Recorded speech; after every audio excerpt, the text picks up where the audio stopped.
હું મયંકકુમાર ગોહિલલાલ દેસાઈ, પંચમહાલ જિલ્લા ભારતીય જનતા પાર્ટી પ્રમુખ.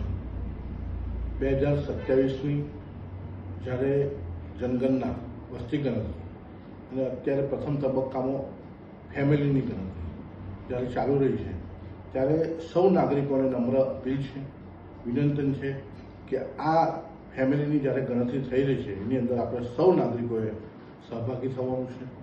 એની જે મોબાઈલની અંદર વિગતો ભરવાની આવે છે એ વિગતોનું રજિસ્ટ્રેશન કરવાનું છે, કારણ કે આવનાર દિવસની અંદર આપણે જે સરકારના જે લાભ અને સરકારની અંદર જે આપણી ગણના થવી જોઈએ એ આરોગ્યની સુવિધા હોય, રેશનિંગની સુવિધા હોય, અનેક સુવિધાઓનો આપણે જ્યારે લાભ લેવાનો હોય ત્યારે આપણા ફેમિલીની ગણના થાય ત્યારે પ્રથમ તબક્કાની અંદર અત્યારે જે ઘરો જે આપણા ફેમિલીની ગણતરી ચાલી રહી છે એની અંદર સૌએ આપણે સહભાગી થઈ એ મારી નમ્ર અપીલ છે.